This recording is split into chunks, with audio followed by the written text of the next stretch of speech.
Okay, வணக்கம் doctor doctor MN Sunandan with us BAMS Ayurvedacharya. இவர் வந்து அசோக் நகர்ல இருக்கார். நான் டீட்டெயில்ஸ் எல்லாம் ஷேர் பண்றேன், ஸோ பொறுமையா பாருங்க. இப்போ வந்து நம்ம வேதாஸ்ல இருந்து ஆரம்பிக்க போறோம். வேதாஸ்னு சொல்லிட்டாலே வேத வியாசர் தான் ஞாபகம் வருது. வேத வியாசர் யாரு, அவர் என்ன பண்ணார் வேதாஸ் அப்படிங்கிறதுக்கு நம்ம ப்ரீவியஸ் நிறைய வீடியோஸ் பார்த்துருக்கோம். பிளேலிஸ்ட்ல போய் வேதாஸ்னு பார்த்தா உங்களுக்கு தெரியும். பட் இன்னைக்கு அவர் ஆரம்பிக்கிறச்சே வேதவியாசர் பத்தி ஆரம்பிச்சுட்டு 2 வரி we'll go for the types of Vedas. சொல்லுங்க சார். நமஸ்காரம். வேதவியாசர்னு சொன்னால் சங்கர சாட்சாத் வியாசோ நாராயண ஸ்வயம். மகாதேவனோட அவதாரமாக ஆதிசங்கராச்சாரியரும் பெருமாளோட அவதாரமாக வேதவியாசரே சொல்லியிருக்கார். இன்னும் சொல்ல போனீங்கன்னால் பிரம்மாவுக்கு 4 சிரசு. அது ஒரு சிரஸோட பிரம்மாவாக இருந்தால் எப்படி இருக்கும்? அதே மாதிரி சிவபெருமானுக்கு 3 கண்ணுகள், அதுல 2 கண்ணோட சிவபெருமான் இருந்தா எப்படி இருக்கும்?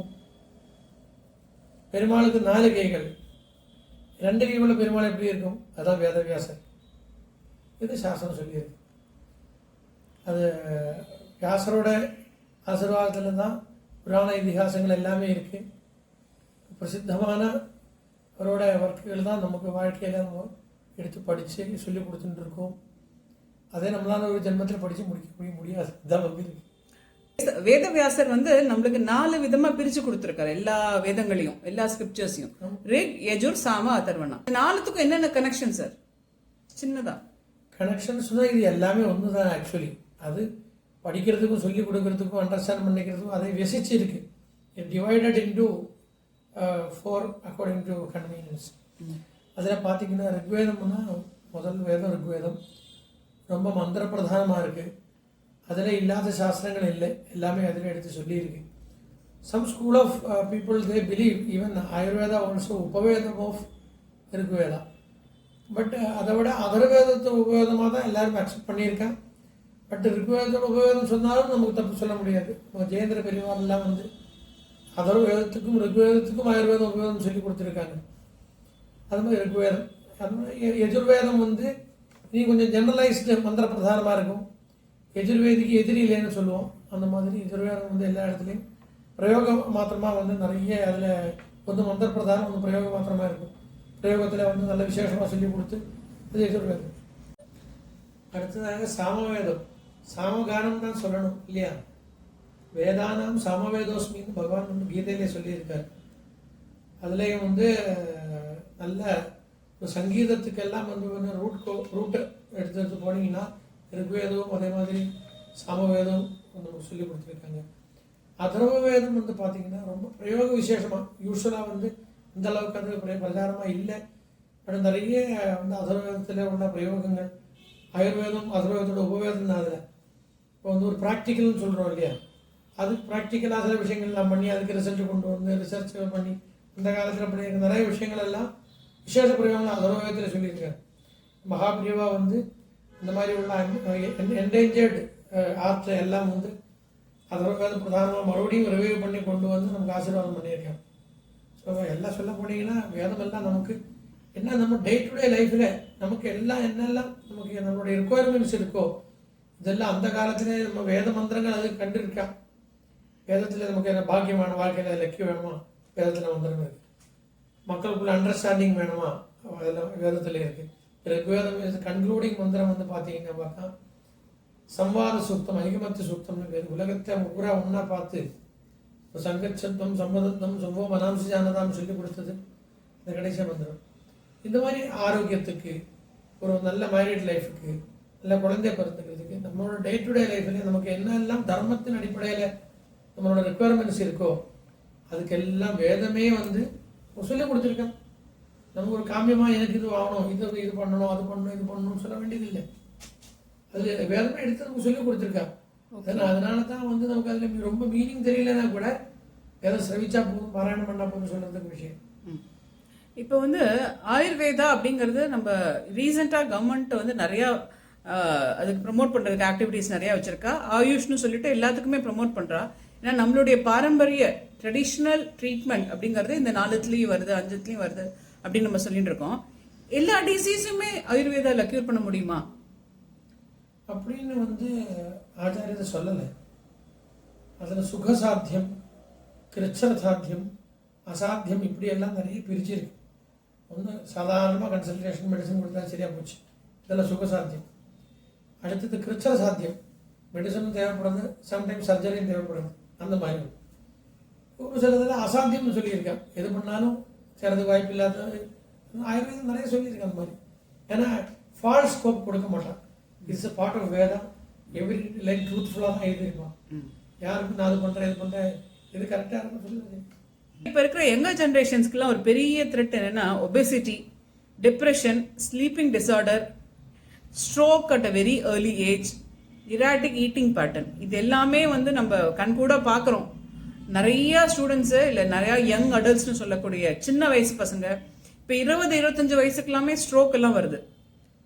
இராட்டிக் ஈட்டிங் பேட்டர்ன், அது டயத்துக்கு இல்லை குவான்டிட்டி சரியா இல்லை ஃபுட்டே இன்டேக் தப்பாக இருக்குது, இல்லை டைம் தப்பாக இருக்குது, இல்லை மாதிரி நிறைய ப்ராப்ளம்ஸ் இந்த யங்ஸ்டர்ஸ்க்கு இருக்குது.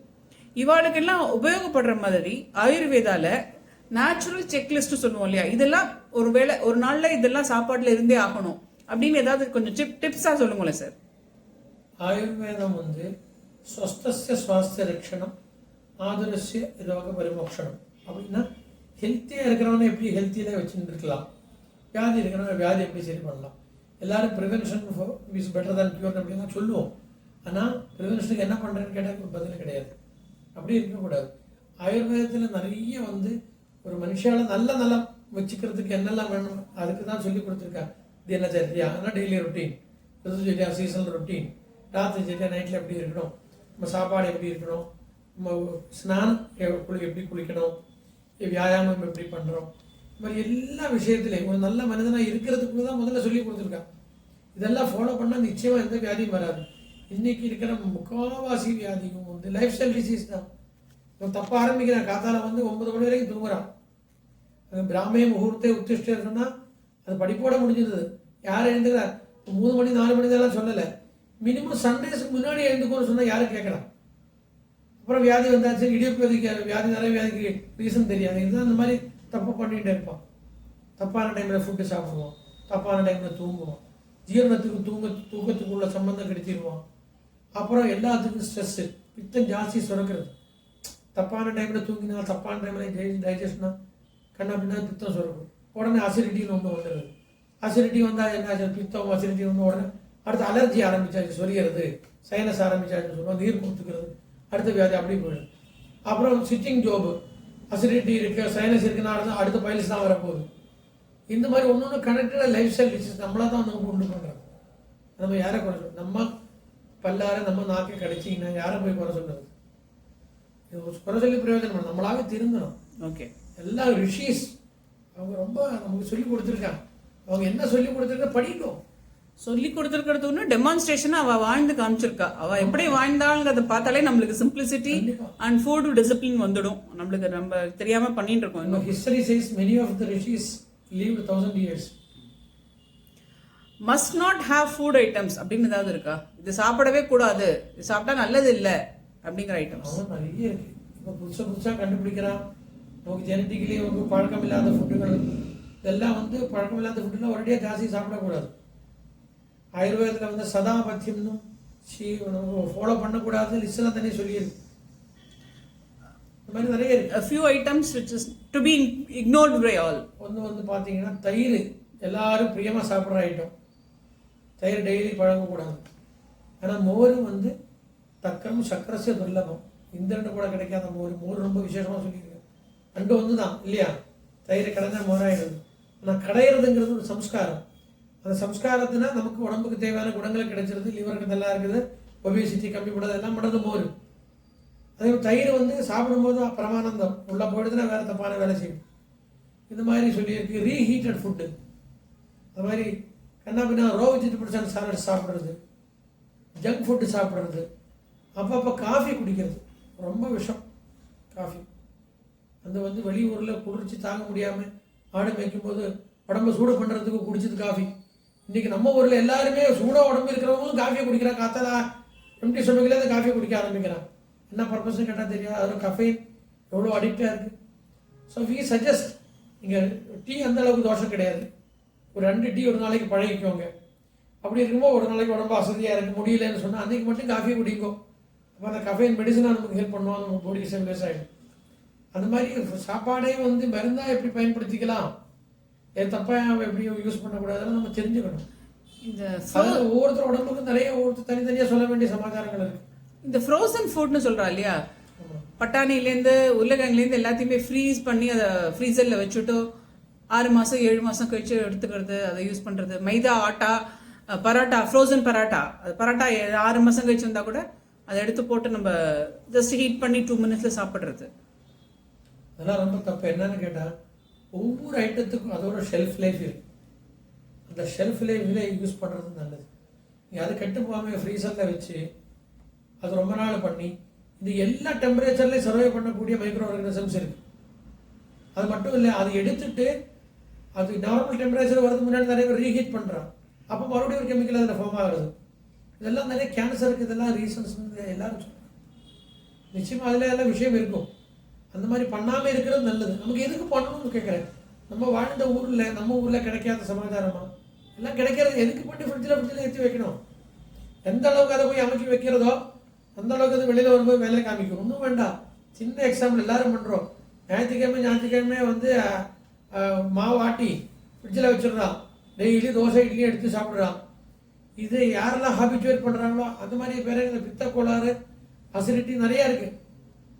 பிடிச்சமா பண்ணிட்டு இருக்குதுண்ணா. எதுக்கு பண்ணணும்? வாரத்துக்கு 2 நாளைக்கு பார்த்து கோதுமை தோசை உடனே பண்ணலாமே. ரவா தோசை உடனே பண்ணலாம், கோதுமை தோசை உடனே பண்ணலாம், சப்பாத்தி பண்ணலாம். இன்றைக்கி பண்ண மாவு இன்றைக்கி நாளைக்கு யூஸ் பண்ணலாம். அதுக்கு பிறகு ஃப்ரிட்ஜில் வச்சு அதையும் வந்து படுத்தக்கூடாது. அது உடம்புல போனால் வேலை காமிக்க தான் செய்யும். இப்போ கிராமங்களில் மட்டும் இல்லாமல் பெரிய பெரிய மேஜர் சிட்டிஸ்லாம் வந்து நம்மளை பயமுறுத்தக்கூடிய ஒரு ஃபேக்டர் என்னன்னா பொல்யூஷன் இருக்குது. Air pollution, water pollution. Air பொல்யூஷன்னால நிறைய பேருக்கு வந்து ப்ரீதிங் ப்ராப்ளம்ஸ் எல்லாம் வருது. சின்ன வயசு பசங்கள்லாம் கூட அந்த அந்த இது போட்டுன்னா இப்போ இன்ஹேலே பண்ணுறான். அதெல்லாம் வந்து ஏர் பொல்யூஷன்லேருந்து நம்மளை எப்படி காத்துக்கலாம் இது ஆயுர்வேதாவில்? ரொம்ப சிரமமான ஒரு கேள்வி இது. அது வந்து பிராணாயாமேர் தஹேர் தோஷான் அப்படின்னு சொல்லியிருக்கு. ஏன்னா நீங்கள் நல்ல ஏர்லி மார்னிங் ரொம்ப ஏர் பொல்யூஷன் இல்லாத சமயம் நேரங்காலம் பார்த்து நல்ல பிராணாயாமம் பண்ணி நம்ம லென்ஸை எல்லாம் நல்லபடியாக வச்சுக்கணும். நீங்கள் கொஞ்சம் இங்கே தெம்பு கம்மியாச்சுன்னா இப்போ கொரோனா மாதிரி வியாதிகள் வந்த பிறகு நிறைய பேருக்கு இம்யூனிட்டி கம்மியாக இருக்குது, சர்வே பண்ணுறது ரொம்ப கஷ்டப்படுறாங்க. அது மாதிரி இந்த ஏர் பொல்யூஷன், வாட்டர் பொல்யூஷன் இதெல்லாம் வந்து சரகசம் இதையில விமானஸ்தானம் அப்படின்ற ஒரு ஸ்தானத்தில் அபரிஹாரியம்னு சொல்லியிருக்கு. இது தவிர்க்க முடியாது. இது மாதிரி எல்லாம் நம்ம பொல்யூஷன் ஏற்படுத்தினா கஷ்டப்பட்டு ஆகணும்னு ஆச்சாரியன் சொல்கிறார். பொல்யூஷன் ஏற்படுத்தாமல் இருக்கிறதுக்கு என்ன பண்ணாலும் கூட யோசிச்சுட்டு இருக்கோம். அதுக்கு பிறகு நம்ம செல்ஃப் இம்யூனிட்டி பற்றி யோசிங்கோ. அதான் பண்ணணும். நிறையா டிஃப்ரெண்ட் மெத்தட்ஸ் இருக்குது. இன்றைக்கி வாட்டர் பொல்யூஷனை வந்து கெமிக்கல்ஸ் எல்லாம் இல்லாமல் கிளியர் பண்ணுறதுக்குள்ள டெக்னாலஜி எல்லாம் வந்துருக்கு. அது பண்ணுங்கோ. அதே மாதிரி நம்மளால் முடிஞ்ச அளவுக்கு வண்டிகள்லாம் யூஸ் பண்ண முடியாது, வேண்டாம்னு சொன்னால் எடுத்து வைங்க. வாரத்துக்கு 2 நாளைக்கு கார் எடுக்க வேண்டாமே. ஒவ்வொருத்தரும் அப்படி ஒரு முடிவுக்கு வந்தால் எவ்வளோ ஏர் பொல்யூஷன் கம்மி பண்ணலாம். பிளாஸ்டிக் பாட்டில் வாட்டர், பிளாஸ்டிக் பாட்டிலெலாம் வந்து ப்ராக்டிக்கலாக சொல்கிறேன், அதோட குவாலிட்டி மைக்ரோன்ஸ் எல்லாம் நல்லா இருந்தால் டெம்பரேச்சர் டிஃப்ரென்ஸ் வரலைன்னா அது குறிப்பிட்ட சமயத்தில் வச்சு யூஸ் பண்ணுறதுல பரவாயில்லை. பட் நிறைய கம்பெனிஸ் வந்து என்ன பண்ணுவாங்க, லாபத்துக்கு மைக்ரோன்ஸ் கம்மியாக பண்ணுவான், அதில் வாட்டர் எடுப்பான். வெளியில் உள்ள லைட்டு டெம்பரேச்சர் டிஃப்ரென்ஸு வந்து இந்த பிளாஸ்டிக்குக்கும் குவாலிட்டி கம்மியான மைக்ரோன்ஸுக்கும் பிரச்சனை பண்ணுவோம். கேன்சர் போன்ற வியாதிகள் உண்டு பண்ணுறதுக்கு வாய்ப்பு ஜாஸ்தி இருக்குது. அதனால் நல்ல திக்கு பாட்டில்ஸு குறிப்பிட்ட சமயம் தான் அதில் வைக்கணும். அது மாதிரி எல்லாம் பார்த்து கவர்மெண்ட் அதில் இன்னும் கொஞ்சம் சத்தியாசன விஷயங்கள் பண்ண வேண்டியது இருக்குன்னு அபிப்பிராயம். இந்த கேள்வி வந்து 1980s கிட்ஸு 70s கிட்ஸ்லாம் கேட்டு என்கிட்ட நிறையா வந்த கேள்வி இது. அதை நான் உங்கள்கிட்ட கேட்குறேன். நான் வந்து சயின்ஸ் ஸ்டூடெண்ட் இல்லை, அது அப்போவே பண்ணி வந்தாச்சு. இப்போ 40 வயசு 50 வயசு ஆகிடுது. இப்போ இவாள்லாம் வந்து ஆயுர்வேதா படிக்கணும்னு இன்ட்ரெஸ்ட் எடுத்து படிக்கிறதுக்கு ஏதாவது ஆப்ஷன் இருக்கா? ஆயுர்வேதம் படிக்கிறதுனா ரொம்ப ரொம்ப நல்லது. ரொம்ப நல்லது என்னன்னு கேட்டால், இன்றைக்கி உலக அளவில் ஆயுர்வேதத்தோட எல்லா அட்வான்டேஜும் மக்கள் புரிய ஆரம்பிச்சிட்டாங்க. எஸ்பெஷலி கொரோனாக்கு பிறகு நிறைய பேர் வந்து இதில் சத்தையாக வந்து நம்மளோட பத்தியம் ஃபாலோ பண்ணுறான், மருந்துகள் கரெக்டாக சாப்பிட்றான். ஏன்னா கெமிக்கல்ஸ் வெறுத்து போயிடுது. சிந்தட்டிக் கெமிக்கல்ஸ் ஒரு ஆயுர்வேதத்தில் வந்து சர்ப்பகந்தான ஒரு மெடிசன் வந்து தூக்கத்துக்கு நல்லா இருக்குன்னு சொன்னால் உடனே அதோட காம்பினேஷன் எடுத்துட்டு அதில் சிந்தட்டிக்காக பண்ணி மருந்து தயார் பண்ணுறது தான் அலோபதி மேக்ஸிமம் ஃபாலோ பண்ணுறது. We respect allopathy in many way. Acute infection, ஒரு ஆக்சிடென்ட் கேஸு, சர்ஜரி கேஸு, இதுக்கெல்லாம் நம்ம ரெஸ்பெக்ட் அலோபதி இல்லாமல் முடியாது. அதுக்குன்னு சொல்லி எல்லா வியாதிகளுக்கும், லைஃப் ஸ்டைலுக்கும், குரோனிக் டிசீஸுக்கும் கெமிக்கல் தான் சாப்பிடுவேன் சொன்னால் 4 நாள் கழிச்சு கிட்னி இருக்காது. அந்த மாதிரி பண்ணக்கூடாது. இன்றைக்கி வந்து அதனால ரொம்ப சந்தையாக வந்து ஆயுர்வேதம் படிக்கிறது ரொம்ப ரொம்ப நல்லது. இதில் வந்து அந்த அது ஃபவுண்டர்ஸ் சொல்லுவாங்க இல்லையா, அதான் ரிஷிஸ், அவங்களும் நல்ல எண்ணத்தோடு தான் பண்ணியிருக்காது. அவங்களோட அந்த உத்தேச சுத்தின்னு சொல்லுவோம், இந்த லாங் விஷன். எல்லாருமே புருஷார்த்தம் பண்ணுறதுக்கு எல்லாரும் நல்லா இருக்கணும். அவங்களுக்கு அதில் ஒரு ப்ராஃபிட் கிடையாது. நம்ம ரிஷிஸுக்கு என்ன ப்ராஃபிட்? அவங்க ப்ராஃபிட்டுக்காக பண்ணலை. ஸோ இப்போ இருக்கிறவங்க கொஞ்சம் முன்ன பின்ன ப்ராஃபிட் பண்ணாக்கு கூட அது யாரை ஏற்படுத்தி விட்டாலோ பெரிய ரிஷிகள், அவங்களோட நல்ல உத்தேசத்தில் அது நல்லா தான் வேலை செய்யும். ஸோ ஆயுர்வேதம் இஸ் பார்ட் ஆஃப் வேதம். ஆயுர்வேதத்துக்கு பிகினிங் இல்லைன்னா சாஸ்திரம் சொல்கிறது. அனாதித்வாது வேதானம் அக்ஷரத்வாத்த தெய்வஜ பிரம்மா ஸ்மிருத்வா ஆயுர்வேதம். த கிரியேட்டர் ரிமெம்பர்ட் ஆயுர்வேதம் தான் சொல்கிறது. அவரும் புக்காக இதில் அப்போவே இருக்குது. ஸோ என்றைக்கு கிரியேஷன் வந்ததோ, இன்றைக்கி வியாதி வந்ததோ, அப்போல்லாம் அதோட சொல்யூஷன் சேர்ந்தால் சுவாமி கொடுக்கறது இல்லையா. அதுதான் நம்ம வந்து விஷ்ணு சாஸ்திரநாமே சொல்கிறது, பயகிருத்து பயநாசனம். பயத்தையும் கொடுத்துரும், பய நாசத்தையும் கொடுத்துரும். அந்த மாதிரி நம்ம சத்தியாக பார்த்தா எல்லாத்துக்கும் இருக்குது. ஆனால் ஆயுர்வேதத்தில் வந்து ரொம்ப ரொம்ப நல்ல விஷயங்கள், பாராட்ட வேண்டிய விஷயங்கள் ஏகப்பட்டது இருக்குது. அது படித்தா தான் தெரியும். இன்றைக்கி நீட்டு எக்ஸாமினேஷனை எழுதினால் ஒரே நீட்டு தான் எல்லாருக்குமே. எம்பிபிஎஸ், ஆயுர்வேதம் எல்லாத்துக்கும் ஒரே நீட்டு தான். அந்த நீட்டில் நல்ல மார்க் எடுத்து நல்ல தாராளமாக பேஷண்ட்ஸ் எல்லாம் இருக்கக்கூடிய நல்ல நல்ல ஆயுர்வேத குணங்கள் எல்லாம் படித்து வெளியில் வந்தால் எந்த குறையும் இல்லை.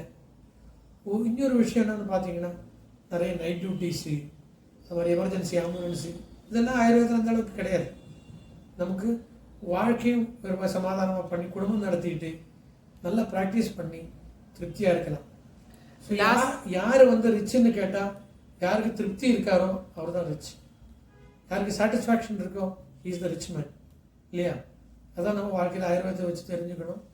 நிறைய பேர் படிங்கோ, உலகம் எல்லாம் அக்செப்டட் ஆயுர்வேதம். இன்றைக்கி வெளியூரில் நிறைய கேட்குறாங்க. நமக்கெல்லாம் இந்த டாக்டர்ஸ் கிடையாது. படிங்கோ, சந்தோஷமாக படிக்கும், நல்லபடியாக. சார், ஆயுர்வேதா படிக்கிறதுக்கு என்ன குவாலிஃபிகேஷன் வேணும்? +2 சயின்ஸ் குரூப், அதாவது ஃபிசிக்ஸ், கெமிஸ்ட்ரி, பயாலஜி, இது வந்து சப்ஜெக்ட் எடுத்து மினிமம் 50% மார்க் இருக்கணும். தியரி ப்ராக்டிகல்ஸ் எல்லாம் 50% மார்க் இருந்தால் minimum eligibility. They can write NEET. நீட்டில் ரேங்கில் வரலைன்னா கூட நீட்லேயும் ஒரு எலிஜிபிலிட்டின்னு ஒரு இது வச்சுருக்கா. இந்த அளவுக்கு ஸ்கோர் பண்ணால் நமக்கு நிறைய ஆப்ஷன்ஸ் கிடைக்கும், ஆயுர்வேத குழந்தைகள்லாம் கிடைக்கும். சார், இந்த ப்ரோக்ராமை வந்து க்ளோஸ் டு 18 கண்ட்ரிஸ் வந்து பார்க்குறா. அதில் வந்து சின்ன குட்டீஸ்லாம் இப்போ தான் பார்க்க ஆரம்பிச்சிருக்கா. அவளாம் இன்ட்ரெஸ்டிங்காக இப்போ தான் தோண ஆரம்பிச்சிருக்கு. அவளுக்காக இந்த கேள்வி சார். ஏதாவது ஒரு சின்ன ஸ்லோகா, பிகினர்ஸ், சின்ன பசங்களுக்கு ரிமெம்பர் பண்ணிக்கிற மாதிரி தன்வந்திரி மேலேயோ ஏதாவது ஒரு ஸ்லோகா ஆயுர்வேதா பேஸ் பண்ணி. நமாமி தன்வந்தரிம் ஆதிதேவம் சுராசுரைர் வந்தித பாதபத்மம் லோகே ஜராரு பயமிருத்யுநாசம் தாதாரமீசம் விவிதௌஷதீனாம். ரொம்ப நன்றி சார். உங்களுடைய பிஸி ஷெட்யூல், நிறைய பேர் இருக்கா, அதெல்லாம் வெயிட் பண்ணி நாங்கள் உட்காந்துருந்தா கூட நீங்கள் டைம் கொடுத்து இவ்வளோ டீட்டெயிலாக சொல்லியிருக்கேன். So will come back with more interesting programmes and with your prior appointment. And எல்லாரும் க்ஷேமமாக இருக்கோம், அதான் பிரார்த்தனை. ரொம்ப நன்றி sir. Thanks for watching us. For those who are watching us for the first time, this is a free Dharmic channel. Subscribe once and watch all the videos, shorts, live and playlist fully at your convenience. If you like the videos, like and comment positively in the YouTube and share it with your near and dear ones. To join our Vishnu Sahasranama Satsangam, type yes VSN in our YouTube comment box. We will get back to you if you can leave your mobile number there. Stay connected, stay supportive, stay through. Radhe Krishna. Loka samasta sukhino bhavantu.